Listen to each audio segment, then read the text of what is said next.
السلام عليكم، معكم كينج اس. اليوم جعل لكم مقطع جديد. مقطعنا اليوم راح يكون تحدي البيتزا بعجلة الحظ. خليكم مع المقطع. طبعا انا ما عندي عجلة الحظ فراح اسوي بالتلفون. انا الحين حاط 12 مكون هم 12 بس انا راح اختار 6 احطهم بالبيتزا. الحين راح ابدا.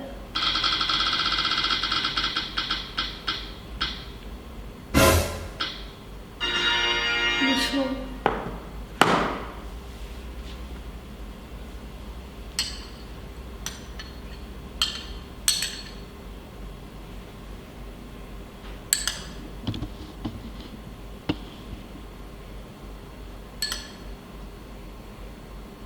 بس تبي كف اللي يطلع لي ما راح احطه مره ثانيه. انا راح ان شاء الله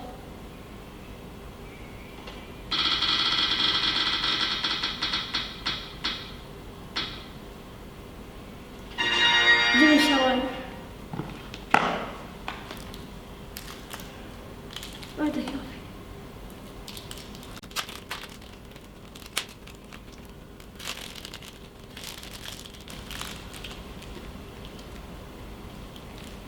الحين الجولة الثالثة.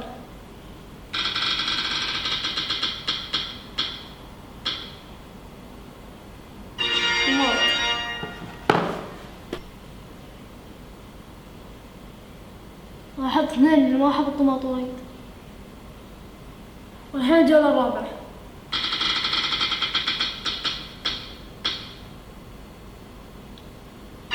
زيتون،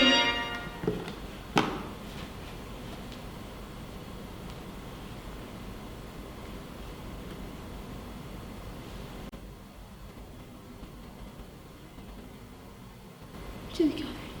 والحين الجولة الخامسة.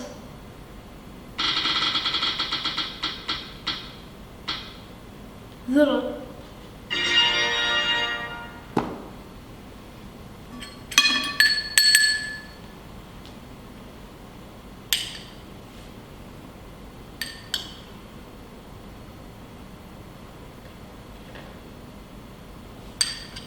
والحين الجولة الأخيرة. الحمد لله الحين كل شيء حلو.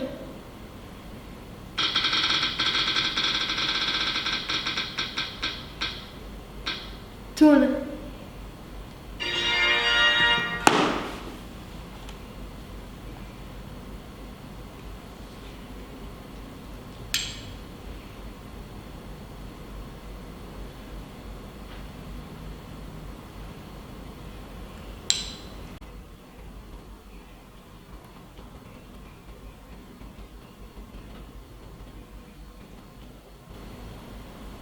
الحمد لله كل شيء طلع لي حلو، بس التونة مو لايقة يعني مع البيتزا، بس الحمد لله كل شيء طلع لي حلو. والحين بحطه بالفرن. A few moments later. والحين بعد ما طلعتها من الفرن شوفوا شكله. والحين بجرب.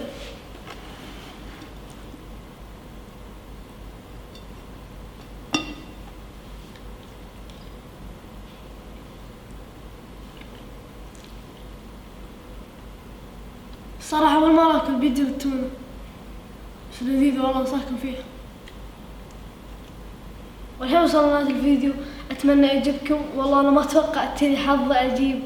أتمنى تدعموني وتعطوني لايكات. اللي قاعد يطالع الفيديو ومو مشترك بالقناة أتمنى إنه يشترك، لأن راح أنزل فيديوهات قوية الفترة الجاية. ويلا مع السلامة. لا تنسون اللايك.